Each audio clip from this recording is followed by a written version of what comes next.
oyebi elo valable nzambe aikoloba no ba makambu oyo alobi na ngate aipe koloba na ngaba makambu o alobi na yote donc nzambe azali nzambe a multifaçon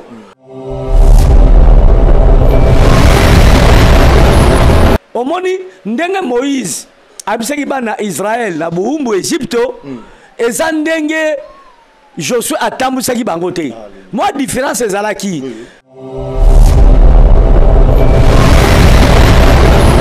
Jésus a dit la lettre tue, mais c'est l'esprit qui donne la vie. Au moment de la place où Jésus a dit vous sondez les Écritures, vous croyez qu'en elles vous aurez la vie, mais les Écritures parlent de moi.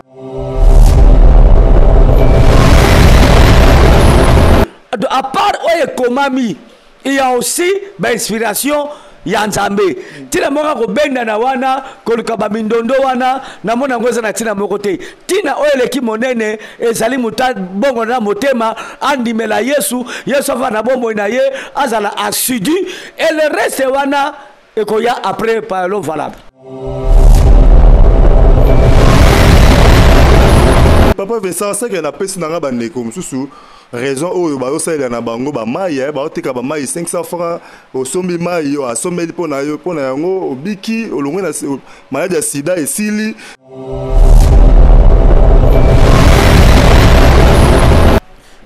bien aimé ba bracelet c'est diabolique ba bracelet déjà ba diabolique bon ndela bi ke nzamba ki ko inspirer mutu ba makambo biso to pe to mona na Bible bracelet na mona na Bible te côté kamai na mona na Bible te côté ka mafuta na mona na Bible te mais ko pakola batu mafuta na Bible zali bon oui il y a ce testament na nouveau testament ezandenge mokote ozomona na testament zalaki il faut au sanctionner boye au tiboye mais ce que to za tango à grâce oui ozomona yebake oyo nyonso muto nzamba bengi muto nzamba pesi musala muto nzamba tindi ye na kati elanga na ye muto tout d'abord aza sacré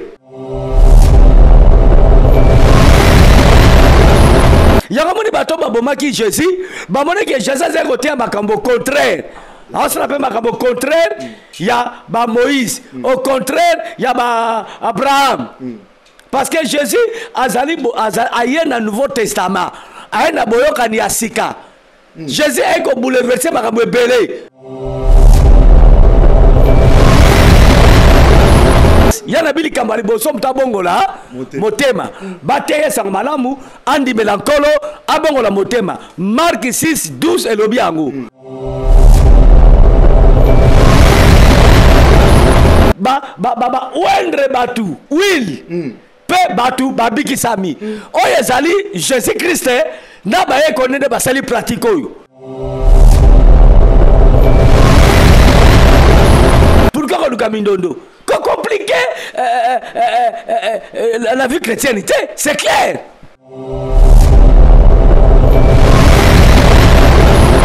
ko kasate que est-ce que connaissance na yo suki makamsu susi manango ezate vous comprenez nga très bien yo ko suka awa mais nzambe apesi mtu susu mayele connaissance d'inspiration kolega pa yo suki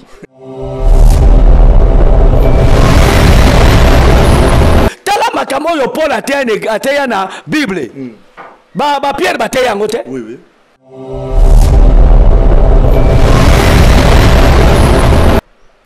nasi na bonde la pona mutu na bondeli mutu azaki amona azaki na ngindoki ya makasi azobika te mais navali ka bwenzaba lobi nanga lobi zwaka ka mai na zwi mai abi kamata mona ngo tshai wana tshena na libanda mo ezaki makasi mukolo ngo tshena libanda yo mela ka mai na moi oui na zwi mai na bandi ko mela na timo na ngo na libanda ngazo mela mai moi na ngo skela tshena libanda est-ce que mo ezalaki nazo mela mai au nom de Jésus Christ nzaba biksa yo nazo mela mai moi na bandi ko suba ko sakana te Papa Vesa, yozo mela mai yazo na mo yazo suba. Oui.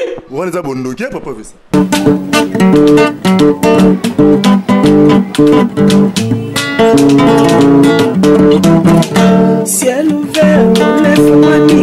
na nzambe monani loboko na tata esemwami likola baninami na ye ciel ouvert ciel ouvert ciel ouvert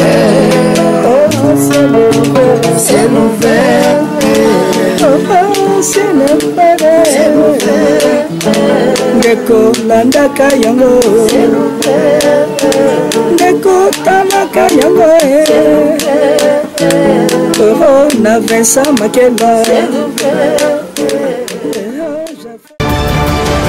Mbote bandeko ya Ciel Ouvert TV na pesibino merci pona bo choisir bo pona vraiment chez moko ya kitoko pona ko bozalaka édifier na banda kuna bino bozalaka édifier na ba famille na bino vraiment merci. Et tant que Moussali na kati na Ciel Ouvert TV na pesibino merci beaucoup continuer toujours ko zala kati na Ciel Ouvert TV pe bo s'abonner bo partager mes émissions sur chaque fois émission comme la bino na ba poste téléviseur na bino bo partager yango na pesi merci beaucoup na moi na sima ya caméra na moni ezali ingénieur Caleb na ingénieur Kelvin bon bazo benda biso ba image oyo poto bima 565 na ba poste téléviseur na bino na grâce na bango pe na pesi sous merci na papa Vincent Makela DG Ciel Ouvert TV yene mutu ayosala ba innovation be poto leka na poste téléviseur na grâce na ye yene mutu ayosala be poto leka ka nengo to leka émission to lobaka mbongo bima rebele to no louer ba caméra to no zo ba monter ba ordinateur eza na grâce na yene mutu finance rapport to na partenaire te na Ciel Ouvert TV ndeko zo landa émission oso lingo sunga misala ya nzambe ozala partenaire ya Ciel Ouvert TV e ozala malamu mingi pona ko seconde Patrice Vincent Makela po dépasser mbongo pona lekika raboy mbongo bimi ebele na lingi ndeko za ozoyo kanga oza la partenaire Ciel Ouvert TV ezala esengo makasi mingi pe na bosani te mama Benedicte Makela mama patriarche ndenge to lekaka na émission na lobaka to liaka avant to leka émission boye na liaka vraiment eza na grâce ya mama Benedicte Makela lambaka biloko pona basali nyo surtout ya Ciel Ouvert TV balia vraiment la PC merci continue toujours boye ezala bien merci na bandeko nyo surtout oyo bolingaka Ciel Ouvert TV na ye lelo na poste téléviseur na bino pona ko annoncer mission to sala lelo to lobela ba pratique ezoleka na christianisme to lobela ba pratique ezoleka na christianisme lelo to partager ngona les révérends Vincent Makela DG ya Ciel Ouvert TV azali patriarche ya Congo pe ya mboka na biso na église to yamba epo yene mutaza défenser ya sainte doctrine ayebi ndenge ni ya koloba na za kopesa mote po asalo pe ba na nzambe. Shalom les révérends Vincent.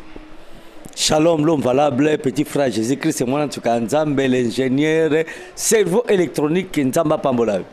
Merci beaucoup Papa Vincent Makela na CP Makasi ko yamba lelo ça fait moi 2 semaines ozoleka ko difé ba na Nzambe te ndenge ni santé et ndenge ni église. Non, santé za malamu église za malamu bik église na biso tambu sambarana se ya ipakola mia ya inspiration en colo donc santé za malamu malgré ma faiblesse mke na nzoto mais monique na emo sumi na emo nene muke c'est grâce à Nzambe et puis grâce à ma chère épouse mon œuvre d'art maman Bene Makela Nzamba Pambola ye oyo a remplacer maman Boudi na bomo inanga parce que ngazolinga maman nanga mingi nazolinga maman mingi penza à l'automne maman aiko kufa Nzambe pasa grâce n'époque wana to kutana mama Bene donc nazaki pen consoler parce que azaki bin pembe na ngai Nzamba Pambola ye ay ba kasa na devoir monene pa ya moto na Nzambe oyo Nzambe azako ko utiliser pour ko édifier bateau au moment qu'il dimanche d'église na juste une intercession de Nzambe ndenge tizenga pour na taliba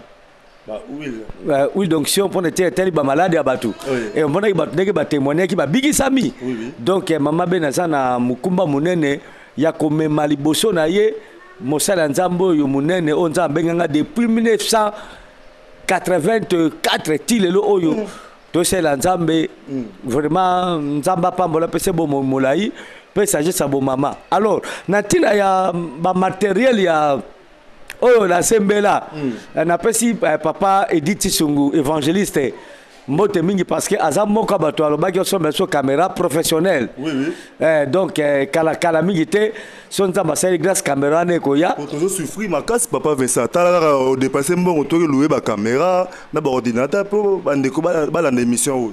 Parce que ba caméra to nango ekotaki mai hein. Tango mbule betaki to na ba matériel na biso mais ekotaki mai nyonso kufaki alors toze ko la sembele pa bato baza mitema malamu bana nzambe et comme ça pourquoi bana nzambe ngo sunga misala nzambe te mais nzamba ça la grâce ba sombre sur ba caméra ba trépied pourquoi pas ba ordinateur merci mingi na geste oyo mobile ya Sylvie Kigalo asala ki fina so Blaise Blaise Sukami nzamba pambola ye et puis na moi c'est maman Sylvie Kigalo à les États-Unis vraiment nzamba pambola bango mais je crois que mikolo goya na concours ba na nzambe ba mimito ba ser mimito bazawana ba frère Yava ba zebele ba kipe ko tia mo loboko ba mwana na ngai c'est Flori baza koyoka ba kipe ko tia loboko na poche pona ko sunga chaîne na biso et ko sabo malamu donc to kitsa motema chaque chose à son temps ba pe ba moni mbela oyo pesi ba pe ko sala geste ba sala yango pona le kuma nkolo parce que biso chaîne na polémique te et ja chaîne ko so na te mais chaîne ya oyo e propagaka sango malamu vraiment ce que ba sala yango sabo malamu nzamba pa mololo valable. Merci beaucoup papa Vincent Makela déjà pe bato bayo kimbela wana vraiment ndeko alinga kosunga misala nzambe asunga papa Vincent soto yembangu vraiment liboso na yo po to mona église nezo kende yango te to mona ba pratique mingi zo leka na christianisme to bi ke yo zali défenseur ya sainte doctrine yango ozape patriarche za muto umeli mingi na musala ya nzambe otara ba mbulo tangi wana so ba 1984 peut-être wana kutunga mono na botamite ministère no ezana mukolo nanga par rapport à to mona makamba boto pakati mbango to liboso na yo papa Vincent pourquoi ba pratique ba to eza différence na kati ya christianisme to mona ba to susu babo ba pratique oyo ba msusu non l'église na biso ne to ça la ramaité to ça la huile d'olive to ça la nini mouchoir te mais to ebité papa Vincent pourquoi différence à bon na l'église. Donc voilà tout d'abord merci donc c'est pas na bon dans mon mouké bon na fungola mon mouké nteke oyo Seigneur Dieu de gloire yo zali nzambo bongwanite yo nde kolo musala yo nde mtobenga kabiso o sélectionna kabiso poto sala musala ko uta netinda na yo nzambe na ningi na monoko na ngai otaka ka bosolo o ezana kata liloba na yo na mana libanda liloba te pona ko sepelisa bato mais Seigneur to partager na bana yo po ete bazala édifier tika tenkolo kamba biso bande bandeli ya émission kino na suka na Comodos Masia amen amen. Obi pourquoi na bondeli parce que mission le aux ateliers macho alléluia yako na bondeli po bato bazala na ki fanatisme te mais bato bazala pena inspiré par ya nzambe par rapport ya makam oyo ba mituno ko tuna ngai ona to kabola nango na bana nzambe alors question tuninga ça vraiment très important le lo auto zomo na confusion et continue à kati ya christianisme oui on mona bato su bazo ba biso to sala kamai bamsu biso sala ngote bamsu huile te comme kaka Yesu bamsu excuse papa Vincent bamsu huile et bamsu nini jus à pétrole ta ba des autres bon nyonso oyo eza confusion apamba eloko leki motuya na vie chrétienne eza to la boko ndimela Yesu kobongo la motema koyeba Yesu Masia kati na motema no na bomo na yo okoti na kati ya profondeur ya bonzambe ozali assidu ozana intimité na yo na nzambe eloko tula bwa liboso eza yango wana le reste wana eyaka après mais eloko leki liboso na no ezali repentance c'est comme ta bongoli motema na ye nzambe ye moko akozwa ba direction ya bombo ya mutu wana pe akopesa mutu wana ba directive nzambe azui direction ya bombo ya mutu wana pe abandi kopesa ba directive ayebi ndenge akiko tambwisa ye oyebi elo valable nzambe ayikoloba no ba makambu oyo alobi na ngate ayepe koloba na ngaba makambu o alobi na yo te donc nzambe azali nzambe ya multifaçon aza nzambe ya multisystème omoni ndenge Moïse abisaki bana Israël na buumbu Egypto eza ndenge Josué atambusaki bango te moi différence ezalaki ozomona na chaque époque oyo ba prophète bazali koya na Israël pour na kopesa message ya Nzambe epai ya bana Israël ba message na bango ezako kokisama te ezako kokana te oya koya alobi oyo oya koya alobi oyo. Alors na tango sope ya Nouveau Testament biso to na tango boyokani ya sika Nzambe na biso azali Nzambe ya inspiration. À part parole, il y a l'inspiration. Nzambe ko inspirer nga likambu, tamso oyo kokota nango doute. Mais sans Nzambe. Donc et comme ça ngandi ko batolo ba wela naka. Donc Nzambe a inspiration, yango moni que Bible le dit que les inspirations ezali même plus que l'écriture. Soko teke na kati ya loba Nzambe, Jésus solo ba que la lettre tue. Mais c'est l'esprit qui donne la vie. Au moment de la place où Jésus a dit que vous sondez les Écritures, vous croyez qu'en elles vous aurez la vie, mais les Écritures parlent de moi. Au moment à part Komami, il y a aussi l'inspiration Yanzambe. Tina moka ko benda na wana koluka ba mindondo wana na mona ngoza na tina mokote. Tina oele ki monene ezali muta bongo na motema andimela Yesu va na bombo na ye azala assidu et le reste wana ekoya après par l'eau valable. Merci beaucoup Papa Vincent au continuement na muzino ba tu ba sepeli Papa Vincent ça que na pesi na ba ndeko mususu raison oyo ba yosalela na bango ba maye ba otika ba maye 500 francs au sombi maye yo asomeli pona yango obiki olongwe na maladie ya sida esili ba mususu babite maye simbaka te ndenza ba inspirer bango fo basalela mouchoir atie mouchoir na mutu esimbi na ba mususu babite no biso pe na biso bateka bracelet wana na loboko obiki mais ba mususu pe babi oui ba mususu babite mafuta eza na série ya Bible na tango na biso eza ma mususu siko côté na Papa Vincent vous expliquer vraiment clair. Bien aimé, bah bracelet c'est diabolique. Bah bracelet déjà diabolique. Bon, dès la bique ensemble qui conspire mutu, bah makamo biso topé tout monde na Bible.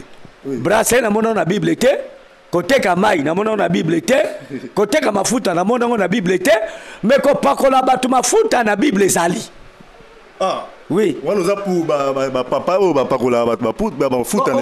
Au moni diable pe azako comme marabe be na tango na biso ha. Au moni mutu amone on na Bible mais abani ko pratiquer on denga mabe. Ozomona mais na Bible na mona ba pakola batu mafuta na mona ngo. Na mona même na Bible que mutu ana prima misu akufa misu mais Jésus kamati soi atango na mabele. Or misu na mabele ezaka benemi. Mais Jésus kamata soi atina mabela pakoli mutu miso eseli potopoto apakoli mutu na miso mutu amoni. Donc Nzambe eza ba mystère. Donc ba mystère Nzambe mutu ko sonda ngo azalite. Nzambe salaka oya lingi. Par preuve mafuta na mona na Bible toki pe kotanga yango. Bopo abatu mamona. Po eza ba tumsude ba telemela mafuta. Belé. Oh mafuta te so mom ta parla mafuta ezali ba pasteur ba mfuta kayango mais ça le kuta ngenza mesrenga mikolo oyo ba to somba ba huile na bango ba nango yo mona kyango moto mtu asomba huile aye nango ngana prier kaka pamba ba appliquango meseli miracle. Ah oui on se retrouve on appelle comme satanique comme sous ndenge nini papa pour le biba bracelet on est satanique na ba nini wana se retrouve ba nini na ba bracelet tu mona ngote. Quelle explication Nzambe za marosi? Non, Barcelona, eza Barcelona ba monde pandomonium, eza ba monde diabolique. Mais oui la mona ngo. Soki pondi miango to ko pesa ba verset pour to mona. Papa mais oui ba est-ce oui la Bible na tiré ça. Oh Bible oui ba tout cas ba tout normal ba salat. Bon, oui il y a Ancien Testament. Na Nouveau Testament eza ndenge mokote. Ozomona na testament zala ki il faut au sanctionner boye au tiboye mais ce que to zala tangwa grâce oui ozomona yebake oyo nyonso muto Nzamba bengi muto Nzamba pesi musala muto Nzamba tindi ye na kati elanga na ye muto to d'abord aza sacré alléluia muto aza sacré Nzambe aiko inspiré ye que zope oui bonde la ponango huile oyo ekesena huile oyo ya Ancien Testament par preuve soko teli maloba Yesu akote ya biso na Nouveau Testament na ba Moïse baka na yango na ba Eli baka na yango na ba Samuel baka na yango eza différent. Oui. Est-ce que vous comprenez? Il y a un bateau qui Jésus, qui Jésus a côté un makambo contraire. On se rappelle makambo contraire, il y a Moïse. Au contraire, il y a Abraham. Parce que Jésus a un Nouveau Testament, a un boyoka ni asika. Jésus a bouleversé makambo belé. Alors, muto yonkolo abengi, atteindre na musala, aza une personne oué. Il y a un besoin que ko toucher na oué na ngate. Azam tuboko oué. Alors mutu wana soki nzamba inspiré eloko. Eloko wana asoki asimbi yango, abondeli pona yango e komi pe oué. Même ata photo na yo mutalali nongo boya biki. Komi oué. Bon, soki mutazala foi na yi. Ngana tindi yete. Mais par sa foi. Père, c'est que la région de la bracelet, il y a plus fort. Voilà, pendant que c'est diabolique. Pour battre bracelet, wana, bazo zoyango na monde kabbalistique, na monde pandemonium. Tant bazo bala tsango batu, bazo bako kangamilimo ya batu. Mais tandis que tu parles au nom de Jésus, papa veut ça. Mais bazo salango na sous couvert la combo mais c'est diabolique. Mais par rapport à mafuta dans le Nouveau Testament, c'est biblique. Vous avez pour confirmer ceux qui vont vexer les alliés, il faut autant papa. Bon, Luc chapitre 5, non, 6, hein? Marc, pardon. Marc chapitre 6, verset 12 à 13. Marc chapitre 6. Verset 12 à 13. Mais ça Marc chapitre 6, verset 12 à 13. N'est-ce ce qui ferait Caleb? Avec le Biso Batmalade. Tout ça, moi, Noki. 12. Ils partirent et ils prêchèrent la repentance. Voilà ça, Marc 6, 12. N'est-ce pas? Oui. Caleb Zongelang. Moi, Noki. 6, 12. Ils partirent et ils prêchèrent la repentance. Ils partirent, ils prêchaient la repentance. Il y a un bili kambali bosom tabongola motema. Bateye sang malamu andi melankolo abongola motema. Marc 6 12 elobiangu. Bakende ki liboso batei bato sango malamu. Bato abongola motema parce que esengo ya nzambe ezala kamutandi melam Yesu wasia pe abongola motema na ye. Okasko na verset 13 elobiangu. Toke frère Caleb. Marc 6 13. Oui. Ils chassaient beaucoup de démons et ils ont réduit beaucoup de malades et les guérissaient. Balobi awa ba bengani bilu mabe pe ba pakoli batu mafuta batu babiki ba wendre batu will pe batu babiki sami oyo ezali Jésus Christ na ba ekonende basali pratique oyo ba bengani ba demo minu babekana bato pe ba pakoli bato mingi mafuta babiki na pesa na répéter ce verset Marc chapitre 6 verset 12 à 13. Alors bato balobake oh mafuta eza diabolique na Nouveau Testament mafuta za tina te bazana mabunga mais batanga la Bible papa veut ça bazana révérend batanga la Bible mais ba pesa so ba verset oh pexé will ba pesa ngote ezate baba barakara na kombo na Yesu milimo mabelo ngwe ekimi maladi mutamala ya biki na kombo na Yesu maladi mususu kobika obondeli pona mutono de Jésus même quand na ministère na kapesa la maka mutazwi nikisi ni eloko abiki mais maladi mususu ezo senga pe obondeli pona mutu okipe ko pakole mafuta wana remplacer puissance divinement et remplacer qui sommes tangobi angomela pe mutabiki musu pesa la obondeli pona mutu même t'as traitement pe azu pe kisi oui prière yo sali et influencer traitement na yo au nom de Jésus pour être mutabika batika ba polémique zangatina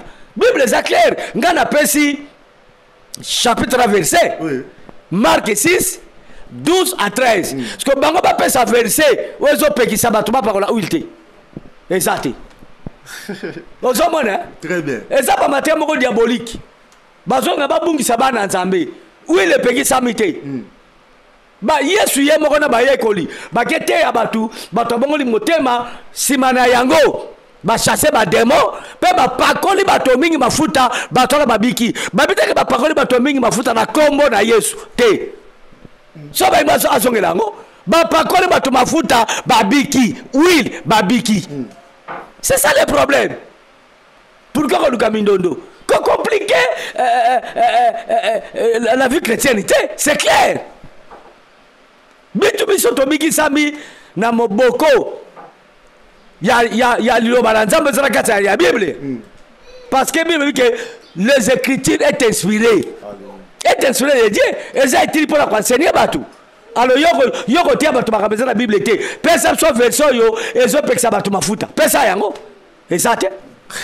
Merci beaucoup Patrice Chevesa Makila to qui est toujours bandeko vraiment bazar ko sepela na dédié émission au père bana nzambe nyo surtout o balingaka basali ya nzambe ya solo na dédié mise pa na baron papa Vincent siko bato wana seka to longola bango na kati ya sainte doctrine to tsa bango na ni mususu batoni o ba boyaka ba uili wana ba pratique ba uili balingaka ngote tala lo valable na beloko moko ekokamisa bato oyebi epai oyo maele no esuki kokasa teke eska o connaissance na yo suki makamsusu sima nango eza te okomprendre nga yo ekosuka awa me nzambe apesi mtu susu mayele connaissance na inspiration koleka pa yo suki kotelemela mutu wana te tala makambo oyo Paul ateya na bible Pierre bateya yango te ozomona yango monaki ntango Pierre aye azokisa bato babi bokeba na malakisi ya Paul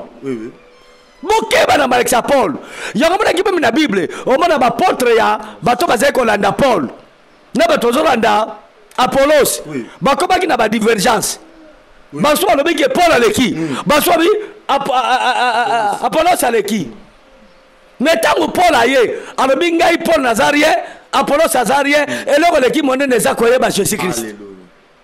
C'est ça le problème. Donc ça va tout mosusu quand ça teke ndeko na ngai soko za inspiré ne loko wana te eloko wana ezalaka te non. Est-ce que vous comprenez nga? Très clair. Donc makamingi Paul alobi ba Pierre baloba ngo te. Mais loko sangsaki bango ezalaki Jésus Christ ozaki moboko ya lobi ko pa ba ministère na bango. Donc les loko yo som tazala connaissance eloko wana te aka se eloko wana ezalaka te na bunzambe ezalaka te ezalaka. Napesi mo ba verset awat ya uil oyo Yesu ya moko na ba yekoli bake par to mafuta bato babiki siko yo kolobani so ke ba tete mais napesa deuxième chapitre na verset batanya o déjà ba yoki na Luc peut sali frère tire sur na Luc chapitre 5 Jacques ça que ça na ba verset belé hein ezali bon bango siko ba monaka ngote ba bilo no so to na ba tele ba oh to tanga biso tagi Marc hein oui to tanga tagi Marc siko ba tire sur Jacques. Oui. Jacques chapitre 5. Verset 13 à 14. Jacques chapitre 5. Jacques 5. Oui. 13. Oui. Quelqu'un parmi vous est-il dans la souffrance? Qu'il prie. Quelqu'un est-il dans la joie? Qu'il chante et cantique. Jacques chapitre 5 verset 13 lobi moto oyo azana souffrance asa nini abondela a prier mutu oyo azana na esengo ayembela nzembo ayembela nzemba cantique akumisa nzambe wenza skoyo na Jacques chapitre 5 verset 13 tanga sko 14 Jacques 5 14. Oui. Quelqu'un parmi vous est-il malade, qu'il appelle les anciens de l'Église, et que les anciens prient pour lui, en l'honneur Dieu au nom du Seigneur. Ok, c'est cool. Très clair. Babi ke muto azala maladi. Abenga bampakalingomba. Bampakalingomba zo kabiso ba versa oyo. Net singa l'église quand zo kamana zali premier ancien. Parce que nazali représentant légal l'église. Nazali représentant Jésus-Christ l'église. Bato za la fermi à cause ya makamo nzambe zo pesa ngai e ngana zo pesa bango. Alors babi ke babenga ba pakanalingomba. Bapaka soki baye babondela mpo na ye nsima kobondela mpo na ye bataye mafuta na kombo na Yesu Est-ce que vous comprenez? Très clair. Bataille mafuta, bapakole mafuta na kombo na Yesu. Mutolo bateke kombo Yesu asa remplacer mafuta wana. Non, Bible est claire. Bapakole mafuta mais au nom de Jésus. Alléluia. C'est clair. Quitte le verset. Oh il a dit. Tokeno ki papa, tokeno ki. Poto zata mingité. Okoka marabibe lo. Oui, 15. La prière de la foi sauvera le malade, et le Seigneur le relèvera, et s'il a commis des péchés, il lui sera pardonné. Ok. Très bien. Donc, prière ya mutu aza juste wana. Ekobikisa mutu wana. Mafuta pakoli ekobikisa ye. Et Bible lobi ke prière ya foi ya injuste. Et ça l'efficacité. Ekobikisa ndeko wana. Ata salaki masumu, nzamba kotombola ye. Ata salaki masumu, ekolimbisebela ye. Donc, tu vas prier pour naïe, va pas coller ma fouta, même s'il a commis des péchés. Et qu'on limbi sama. Alors, il y a un hôtel, mais le malobanza menegé. C'est ma bombe, mais papa. Mais tu vas en hôtel. C'est ma bombe, mimoko. Batumi qui parle. N'habite sur la sotarango, bato va passer, on a sur la sotara va vexer, batanga va milo monsieur. N'habite, peut-être va sotarango, va pas faire ça. Et ça, qu'on s'en a boyebi. Ton moutou, azotanga Bible, azotanga journal. Oui. Si vous avez la Bible, vous avez un journal, vous avez la macamu sous mes inspirations. Vous avez la ngo. Et c'est le la bateau, vous avez la Jésuite. Vous avez un peu de Pokouana, Bible Pokouana. Vous comprenez?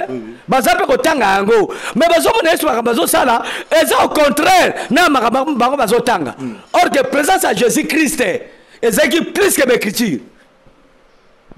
Oui? Jésus a dit, hein? Mutumoko ayebi mwana te.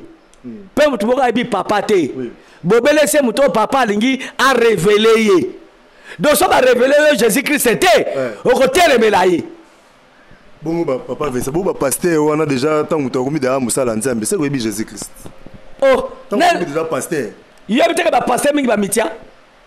Ah. Oui. Bato mingi ba mitia bango moko, bato mingi nzamba benga bango te. Il faut inspirer. Tala, Nzamba bengi Paul. Vous comprenez? Paul qui voit Nzambe. Mais Jésus Abi, kende pa mutu kingandi, akoyebi sayo ndengo ko kiko makamuni ko salaka ndengo ndimelika. C'est que Paul veut m'appeler Ananias n'est pas papa Paul. Papa Paul azaki Nzambe boka benga kiye. Mais Ananias azaki le roi mentor. Yé mutu alaki Paul, comment il se comporter? Na appel Yazui. Mais batomingi lelo yo ba vanda na makola ba tomate. Ba vanda makola ba papa moli mote papa Alexa ba ndeke bunzambe zala. Mais bazana bana ba okamba bana. Mais bato ba na lifelo. Ah, oui. Pourquoi faire ça? Bana ngo bazo appel milimo ba biksa mala malade. Kaweza boza milimo mabe. Malade elongwa kati na ba koka ba tambola papa faire ça. Miracle za ko Alexa teke mtu azana nzambe. Plupart bato basaka ba campagne awa bautala bamboka bapaya bazako ya na bona ngotanga bakombo baza bato baza ba formation nana akeko ndibake mutu lokola Beni akeko yambola kaza sala nzambe te ah omoni sikoyo mais Beni il a yambola ke na bani so sala na azaki adepta sata oh yozo sakana tala ngaiti lelo papa na nga molimo azali yo yebi omona keti très bien so les a problème na benga kayi parce que oya zo landanga oya boya quand même ataba papa kondima mais aza mona satana mais balo papa kondima za te obenga mutu mo te bazalaka bongo mutu aboto bona nzo to bengena obenge papa bongo mutu yo na njana ya boto na molimo ko bengena ah obenga papa akati Jésus a benga nzambe papa nanga. Abenga nzambe mon père qui est dans le ciel. Jésus a salaki masum. Po ye moka salaki tata zaki mwana zaki molimo bosana. Mazobenga papa na ye papa. Mutabi bota kate. Il faut bota ma quelque part. Abenga nzambe papa. Mais parce que azo zo ba directive pa na ye. Muto ya teyo parole de Dieu. Nanzana yo yebi nzambe. Nanzana zali assidu. Alexo makabe belé et pas na sanan. Asa papa na kondima. Oui, asa papa. Mais le est-ce que yo aboto bo nzoto te aloni makama molimo kati na yo akipo ça l'appel spirituel na yo eza mabete. Merci beaucoup papa Vincent to ke never na ya ko sala close na sujet na biso mais Tant que lobby marambuya basala nzambe papa Vincent na ina kotsa ka eloko mo muki na otolanda na pela ba image ngo musala nzambe moka ya Congo na biso. Alors baki ba marambo ya grave abi 100% na Congo na biso. Ba 100% ba 90% basala nzambe ba sataniste. Ça la région de Rwanda le barabi. Ah oui. Na image ngo wana abi 100% basala nzambe na Congo. 90% baza ba sataniste 10% ne baza ya vrai mais à détail qui peut marambango mona ki ba pasteur mususu ya ku sonyo lo bayango pasteur na pasteur bazo 500 tona baninga mususu ninga ne pasteur alobe mamwe belesko papa Vincent biloko bongo na kati ya saine doctrine vraiment biloko bongo ko vanda vraiment papa Vincent mosali ya nzamba solo ma papa l'homme valable akoki ko scandaliser batuté biso to bengami pona ko scandaliser batu te oui mais to bengami pona ko lakisa batu landio qui ôte le péché du monde to bengami pona ko batu Jésus ça ka scandalité mais Jésus azalaka ayaka la bomo ya mutu pona mutu bongo na motema mutu comme na makama malamu so moni mosala nzamba za ko scandaliser batu abengama te musanza me mutakala ne bande ko balimisa ezo mara ba réseaux sociaux azo sala be kobo na ba niveau moko exagéré komiko bimana muningale mobali wala baza ba sataniste na lobi baza ba ya ba monde kabbalistique nano ka oka ba kabal jufte na yo mais baza to kena ba monde kabbalistique baza ba passer ba brakatabra. Ce ne sont pas les serviteurs de Dieu. Vrais serviteurs de Dieu. Nzamba bengiye pona amema batu na boyebi yankolo. Ye moko pasa ko mikengela tanga zote batu mususu babiki sama ye moko sabika azo veiller na tina na ye moko pour être certain soko tei bato abiki yo moko keli felo non otanga ka bible oui Jésus lobika koloba na bango boteki na kombo na ngai bosaki miraki na kombo na ngai bo bengana ki memili mabe na kombo na ngai mena yeba ki binote oui bino bozoko pratiquer ba iniquité mais ça va salir nzambe wana l'homme valable papa Vincent ndeko wana denga na lobango mbala mingi ndeko wana za na raison sur 100% ba salir nzambe lelo tokota 15% à 10 to 20% baza malamu 80 to 90% baza ba salir nzambe iniquité oui yango komona akowela na yo za l'église awa ye pa ye aloué lupango za en face na yo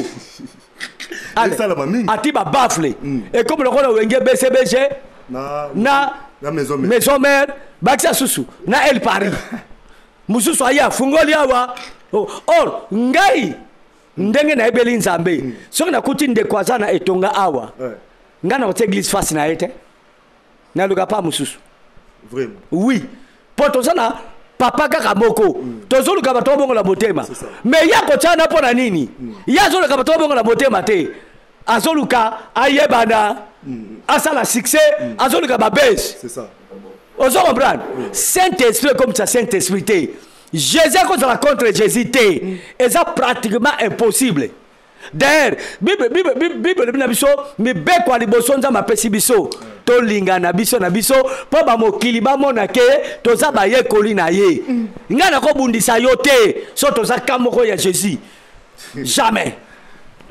Merci beaucoup Patrick Vincent Makela vraiment bande ko balinga ko mingi pour le baka bien oza vraiment macho anza mendende ko mo abenga na bisinga papa Vincent ça vraiment macho ya anza mebino mo boyo ki papa Vincent totino na do belo mo suka potora mutura mususu soko tangi na Bible o mona Jesus zotama na ba ekolo na ye bakuti mutu mo zo teya ba ekolo balobi kolo pekisa ye po azobila bisote totamone nzela moko te Jesus habite botika ye poto sane musala moko aza contre bisote mais mutu ala zaki parmi ba disciples à Jésus te oui ba réserve nzamba lo ba bangwana oh nzamba saka na ba réserve ko yo zo mona tekeli alo baki na tekelinga moko mais ko bio tekeli yo moko te na réservé combien 7000 et bazé belé osalo moko te mais bazana na zo bomba bango nano bako bana tango nga na lingi lelo oyo mutu aye na église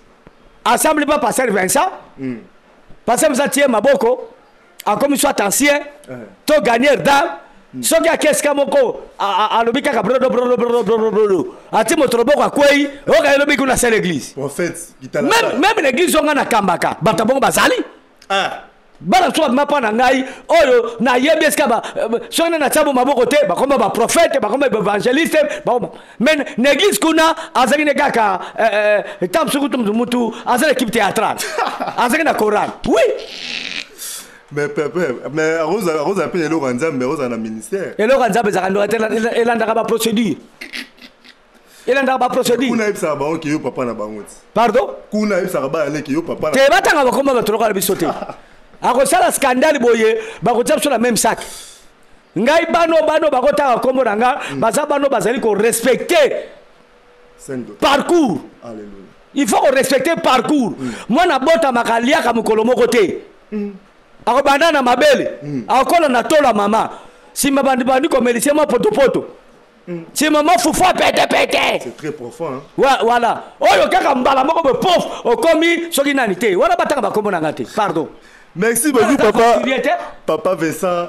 Vraiment merci beaucoup to kende vers la Rosinda to ça de ba minutes déjà okende mais ils ont ba question mo boyo ba ndeko pe apesa ngana tout na papa Vincent pour tout le monde ba scandale ça là quand na ba ça na Nzambe papa Vincent est-ce que Moussa Nzambe vraiment a établi Nzambe ponier donc qui peut revoir un peu mauvais sort rosoyer pour par rapport na cas tout le monde ba ndeko Moussa Nzambe mais donc qui peut avoir le mauvais sort aux yeux est-ce que c'est normal mais on a baza basali Nzambe soloté. Tout d'abord, si Mosali Nzambe comme Mosali Nzambe, tu es protégé divinement. La divinité de Dieu est plus que la puissance diabolique. Le Saint-Esprit est plus puissant que l'esprit du diable. Mais si vous allez sceller le Saint-Esprit, parole des Akatinayo, Malobanini Mutakoloba, parce que tu as la parole de Dieu. La parole de Dieu, c'est la parole créatrice. Oui. Maloba kelaka c'est la parole de Dieu. Ce que va dire katina yo. Munani akikoloba maloba so mabe et kela ba makababe po soyo. Eko soyo te. Parce que osana la parole créatrice. Osana la puissance sur Saint-Esprit. Nani encore osana la puissance mususu ezo contre la puissance Nzambe aloka soyo. So moni baloki mosali Nzambe ezui. Mosali Nzambe na benga mate. Papa fait ça. Maman ils ont les kilo battu, maman kilo ils ont pesé. Mais tout le monde a passé dans Nzambe vraiment les bazar bien battu. Belé. Bah miracle ça mané église na bango battu bango on a monté ma mère. O akufi ba kana ba beta na gazon na document ndokali to ngali est-ce que papa fait ça? Ba bilo ka bongo ça la mala monté papa fait ça. Ngai na ministère na ngai na délivra Nzambe kat na nga délivra ba ndoki bena ko tanga ba kombote. Musuba ya koma sali ya Nzambe. Pani balianga te. Depuis 1984 tu les loups. Balianga te ponani. Yozo sakana Nzambe alo valable. Nzambe autant sous boye ba ke balamu te. Okite babenga ke Dieu le tout puissant. Le tout puissant. Tout ngolo ba. Azana nguya ya nyonso. Yo mona kateke au nom de Jésus, muto azaki na ba démon. Ba do ba ko lo ba kadne pe ba kimi. Tout mona ngo. Mbale bele. Donc, Moutou qui a dominé Moutou Azana Nzambe Azate. Bible dit pas de condamnation pour tous ceux qui sont en Christ. L'eau valable. N'est que choqué yo. Nga malobo na mona na Bible. Ya onde na ndimelaka. On a monate na ndimela ngote. Boso Nzambe inspiré yo kailo mususu na Bible ezate. Na Nzambe ko inspiré Moutou, akiko inspiré Moutou. Mais soko tali ko malamu. On mona ke makamazo sala e balani. Na la parole de Dieu. Oui. Vraiment. Ngamu comme sous l'homme valable nani kaka moi no nani. O kazo filmer biswawa. Auti classe. Oli aya noki papa na benga papa Jamari. Abenga kale mo aya izate po soko temsika bomona kwei. Oui. O bien ngoti. Yo zalaka? Oui. O temsika bomona kwei. Ngabo zo moto yakane awa. Bazui moto Bayena yi. Ouais mamone kaki. Hein? Ouais. Ouais mamone kaki. Bando ko parce que tu en ndako hein. Moi na sa mama keila. Tango kale baye. Ouais. Mbala moko na bonde ponete na bika kapusa peme nanga. Apuse peme nanga na bika yambanga. Na kangeka bona nzoto la ngai pa ba veti jesili. souvent les akiloni ça mais na Bible mambo ezalete papa. Ah? Na Bible ezalete? Na Bible ezalete. Mais yo tanga Bible te. Moto asimba elamba Yesu na Bible azate. Azali meko ya yamba ndo yamba ki wana. Natangi verset moko boye. Bato bazali malade Yesu akita place moko boye. Tellement bato bazali ebele. Babikaka permettre biso to simba kaka nzoto na yo. To simba kaka elamba do po ete to bikaka. Yesu permettre bomba ndiko simba ye pe bato babiki sami. Paul.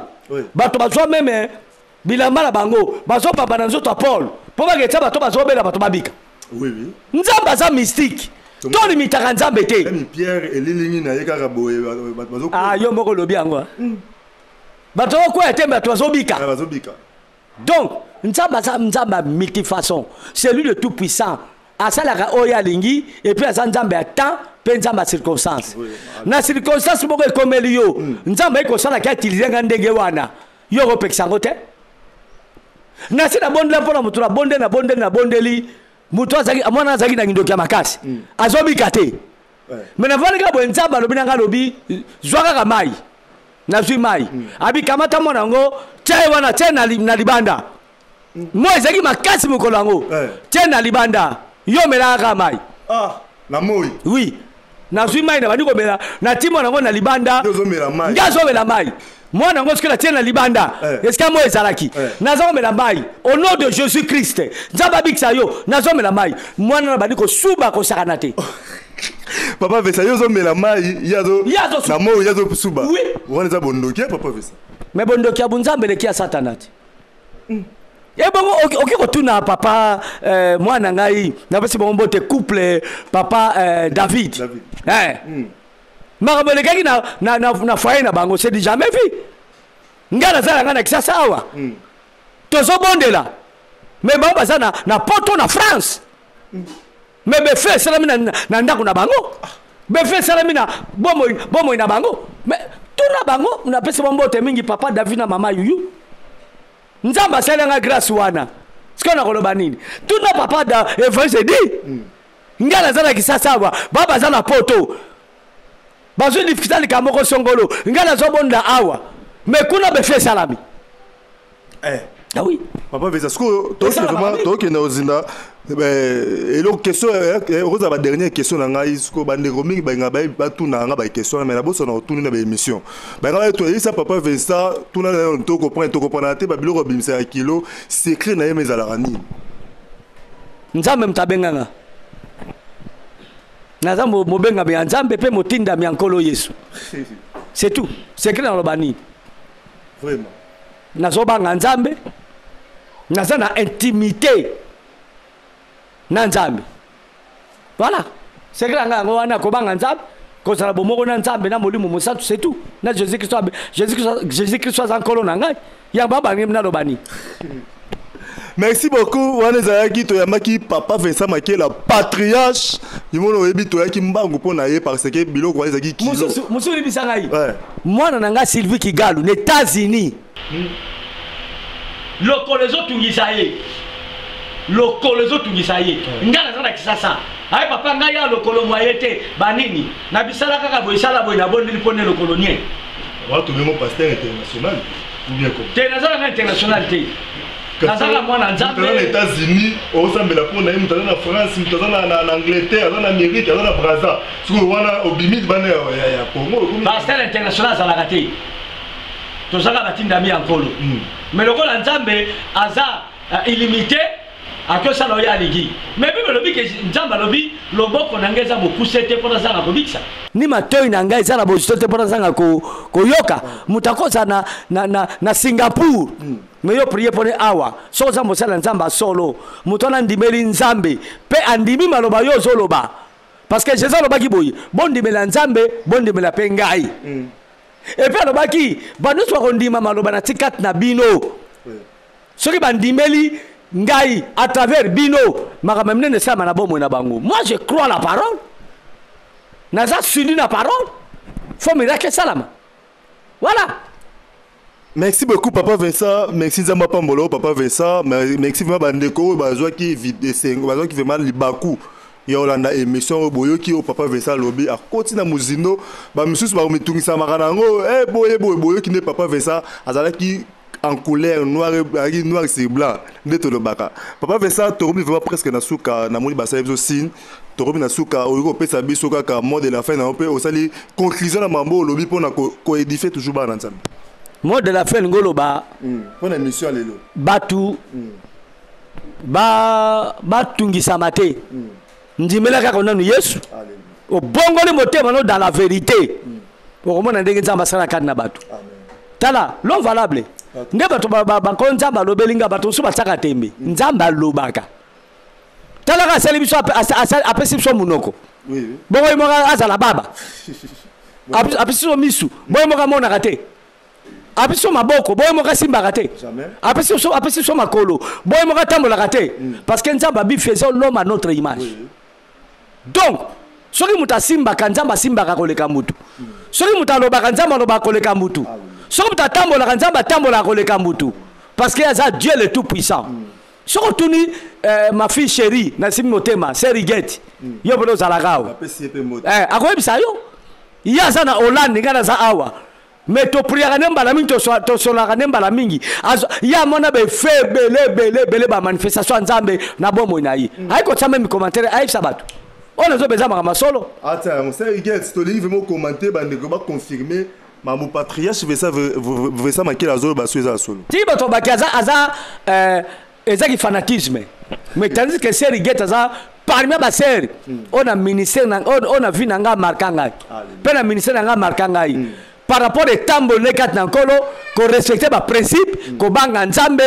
Et puis qu'on peut se confier pas ya confiance pas nzambe et puis pas ya malobo baza ko loba na basali na nzambe amen yango moni nzambe mon sa makane makasi soka ti ba commentaire ba to otanga yango donc nzamba se manifesta puissamment tilelo na bomo inayi donc ba to ba nzambe bata mwana nzambe ko zala malamu na pesi mbote mingi pa mwana ngai Esther mabengile diamanwa nzamba pambola ye na mobile na ye bokilo na ngai frère Yves na pesi mbote mingi pa ya Mimito Maduda nzamba pambo na mbane frère Yava na pesi mbote mingi pa frère Lievin na mosi na ye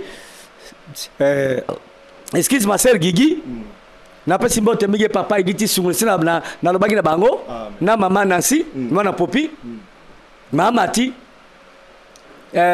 papa Nise ya bino ngo wana na bosetela mama na bango mama na biso mama Anne na papa nzamba pambola bango mbote mingi pa ya ma très chère ma fille chérie Igeti Mao na si motema nzamba pambola yo mbote mingi pa ya Jobo Bolibanda na États-Unis docteur la PCP mbote na landaki prédication na dimanche nzamba pambola Sylvie Kigalu nzamba pambola ye docteur Jobo Bolibanda mwana nanga oui baza bien formé dans les États-Unis ngazo sana oui atinda ba image to mona ka ba senemba bazo makasi ozomona balo basali ya nzambe bango wana mwana ngai Sylvie Kigalu na pesi mobane pe frère Blaise Sukami mbote mingi bana nga motema Ser Moyou ma Gracia ma fille chérie nzamba pambola yo na pesi frère moninga no ndoina yo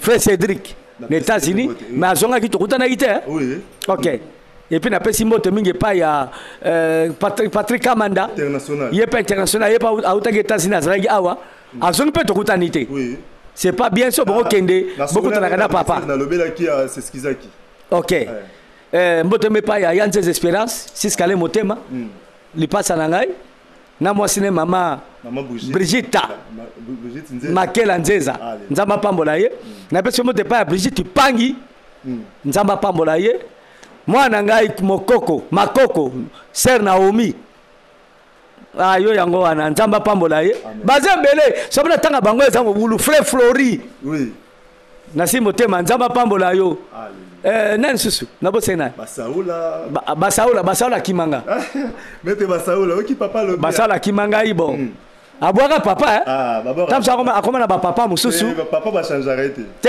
yebe na bwaka biso yebe na bwaka biso foko le baba beza solo donc nzamba sala grâce Sunda Ariette nzamba pambola ye basé belé na bosani Barbili Mondele na France nzamba zana yo ma fille kola pambola yo me mikolo zo bengate na mama bene to pesi mbote mingi vraiment trop sur la souka so ina bossa ni olimbisa me boze belé Coco ping pong Gabi Eyamba le grand comédien Gabi Eyamba nzamba pambola ye pena grand prêtre Mangobo prêtre ba comédien nzamba pambola yo pasteur bastar oh mais ngana na ebe na bato ebele bato ba ebe na ebe na bompe ebele bambali osombo banani soko kutu balo so benga kaka ya Vincent yo moko yebi to kuta na benga na pega Vincent OK donc naza papa ya bana ya bato ba ebe ebele mais to ko beta tolte parce que eza sengo ka ko eba na Jésus o ko eba na so ina nan muto modi kemba tuko kufa oui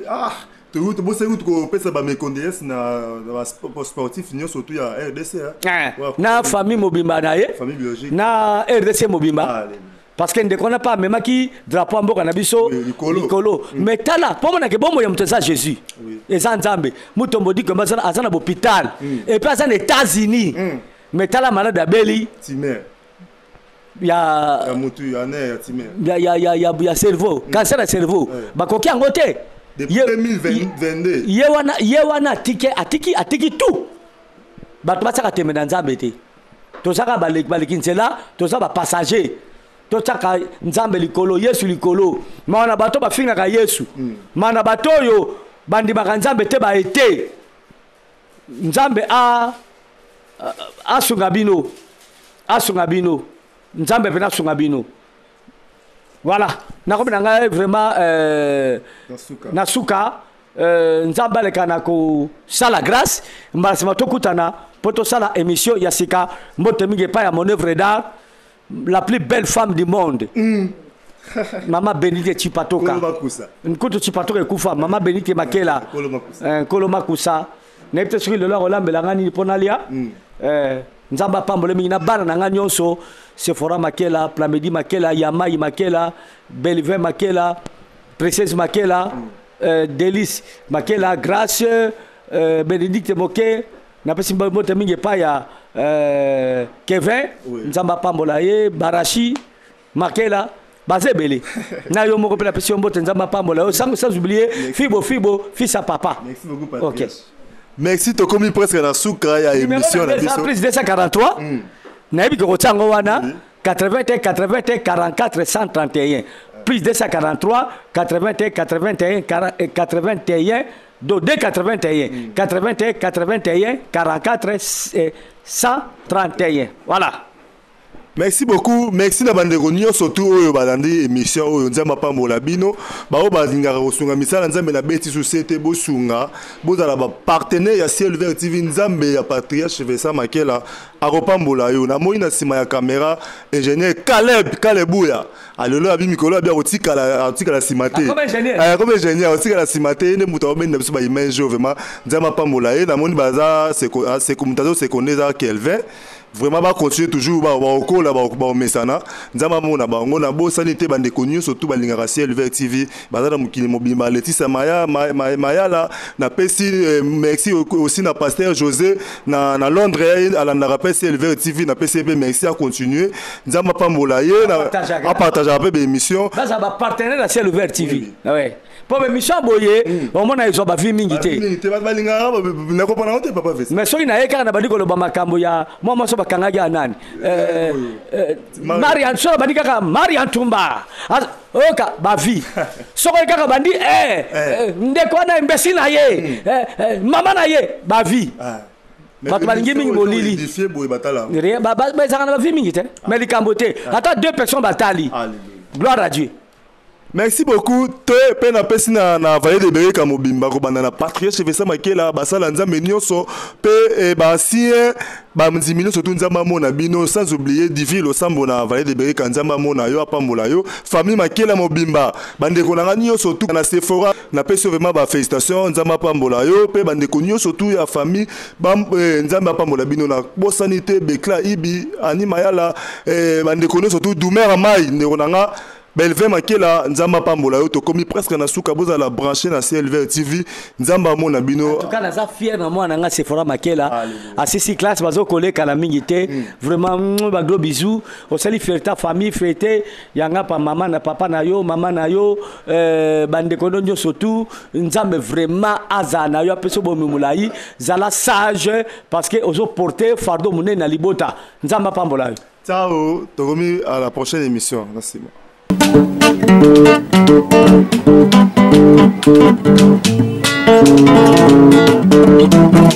Ciel ouvert, lève-moi nique mon anzambe monani. Loboko na tata ese mwami nikola bani na mina ye. Ciel ouvert, ciel ouvert, ciel ouvert, oh ciel ouvert, ciel ouvert.